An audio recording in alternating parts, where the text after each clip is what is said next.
The Gambler, the Nun, and the Radio is a short story written by Ernest Hemingway, published in his collection The Snows of Kilimanjaro. However, its first appearance was in Scribner's magazine in May 1933, holding a very different title, Give Us a Prescription, Doctor. The story takes place in Haley, Montana, USA, in a hospital run by a convent. The story revolves around a gunshot-wounded Mexican gambler named Cayetano, a nun called Cecilia, and an ill writer known as Mr. Fraser. The three characters become acquainted since Mr. Fraser is in hospital due to a broken leg from a horse fall. The Mexican gambler has just arrived with a gunshot in his abdomen, which seems to be pretty serious. Sister Cecilia takes care of both men. Apparently, the gambler was shot by an unknown person who also shot a Russian. However, the Mexican fellow does not run the same luck as the Russian, who was rapidly discharged from hospital, since he, the Mexican, is about to die any time soon. Sister Cecilia is the bearer of the sad news from the wounded man to Mr. Fraser, who in turn listens to the radio in his private room. The police arrive at the hospital to investigate the shooting and try hard to get a statement from the gambler, who reluctantly states he does not know who the shooter was.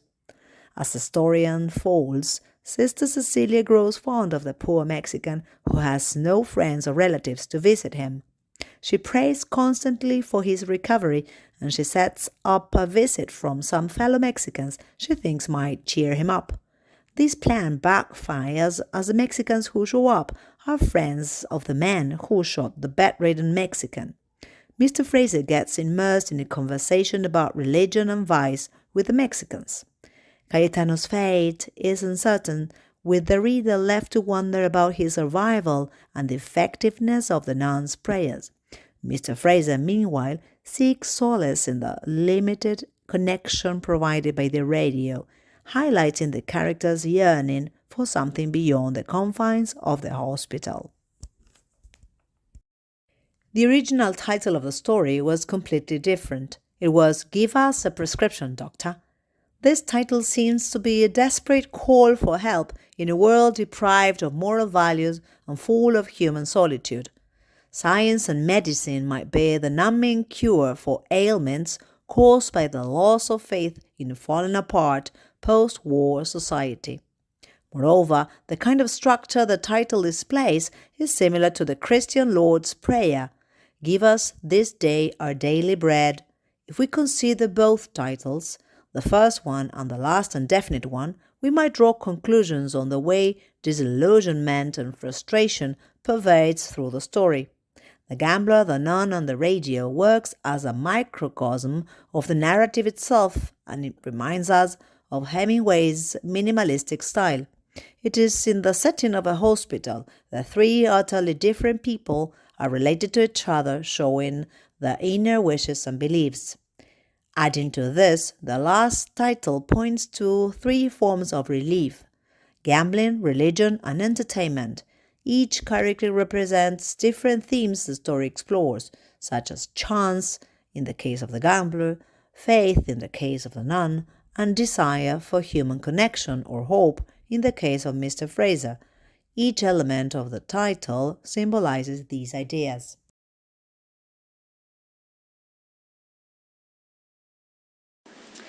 About anti-metronomic dialogue, we find examples in the exchange between Mr. Fraser, the interpreter, and the detective.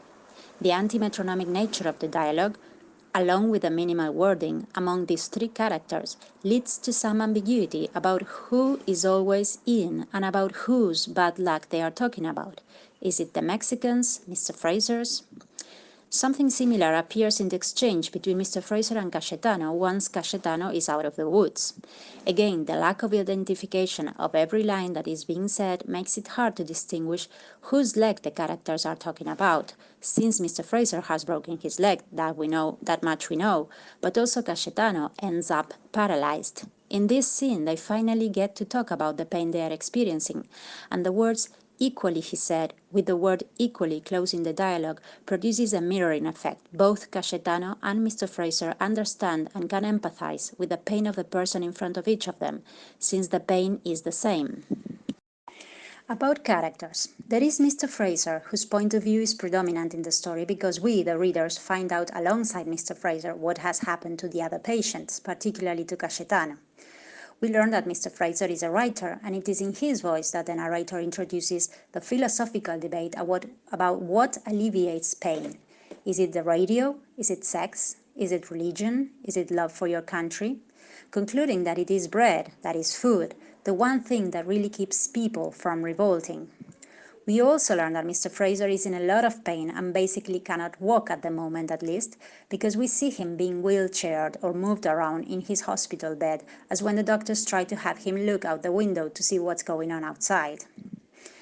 The next character is the Mexican, Cayetano. We learn that he's a stoic character. He never complains, even though he has been shot twice in the stomach. He attributes his condition to the fact that he has no luck in life. That doesn't dishearten Cayetano. In this sense, Hemingway includes another character, the Russian, as a counterpoint to Cayetano. Unlike the Mexican, the Russian acts cowardly in the face of threat, making too much noise as a result of his injuries. Sister Cecilia is a witness to Cayetano's state of mind. The Mexican might die as a result of his injuries, but he's described as not being out of his head and is portrayed by the nun as accepting of his fate. He doesn't dwell in revenge or justice. Sister Cecilia is there to refer Cayetano's health condition to Mr. Fraser, who cannot move, and to the reader as well. Cayetano has been seriously injured, yet he is embarrassed by the fact that he stinks. Sister Cecilia observes the Mexican to be so fine and delicately made, and, open quote, he's never done any work with his hands, end of quote. He has beautiful hands, not the hands of a farm worker or seasonal worker, as the nun might have supposed Mexicans to be. We learn from the other Mexicans that Cayetano is in fact a card player, that he wins every time, and as a result he has only enemies and no friends. This is confirmed by Sister Cecilia when she says, it is wicked the way no one has come to see him, expressing the lack of solidarity in men. We find Hemingway's code at work, particularly in the first scene, where the detective sergeant and Mr. Fraser, acting as a makeshift interpreter, try to convince Cayetano to report on whoever has shot him, and he refuses to identify the shooter. Cayetano stands his ground even when he is assured that his honor will not be harmed. He claims he doesn't speak Spanish, but that he has clearly heard all arguments given by the detective to come forward against the shooter. Still, he won't answer. The themes of the story are similar to other works by Hemingway. One of his main concerns in this story is solidarity among men, mostly people without luck. Cayetano shows compassion for the Russian, but mostly with the shooter when the detective surgeon asks him to come forward against whoever shot him. Cayetano shows solidarity by not reporting on the shooter. The interpreter even shows solidarity with Cayetano when he insists that the Mexican was shot in the back when he had clearly been shot in the front. The detective insists that Cayetano has a duty to report, but he won't listen. In the end of the scene, Mr. Fraser shows solidarity with Cayetano when he agrees with the version told by the interpreter, and he confronts the detective with, well, somebody shot him in the back. What's it to you? There's solidarity also shown in the threat of the three Mexican guys who probably hate Cayetano because he has taken money from them. Still, they appear at the hospital. There's solidarity when Mr. Fraser is visited by Cayetano himself, by the Mexicans who are there in fact for Cayetano but still pay him a visit, by Sister Cecilia. Visitors for hospitalized patients are also a form of relief. They alleviate pain, and that sometimes is not only physical. Another recurrent theme of Hemingway's is the real thing versus a softened version of the real thing. The reference to the movies about gangsters covering up for someone, the detective insists, is honorable only in movies, not in real life. The football match, for example, is broadcasted live, but the nun cannot experience the football match live without falling apart. She prays through the duration of the games because she cannot stand the real thing. She has to procrastinate the experience to soften the impact of the real match, the real game. The radio not only broadcasts a football game, but also the programming of different stations across the West. That allows Mr. Fraser to live vicariously outside the hospital. He can actually see and live some of these places.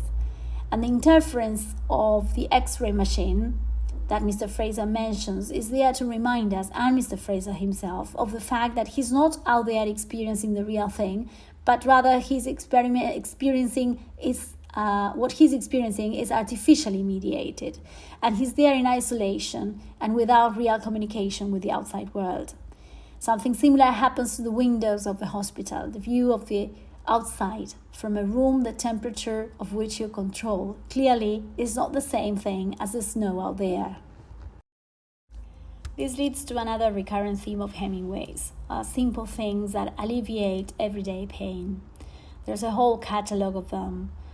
There's joking, the impact of a real thing, in this case the literal impact on Mr. Fraser's head, lessened by the joking, simple jokes. For example, this is not so funny now, but it was very funny then. There are football games that the nurse depends on the results of to alleviate her pain.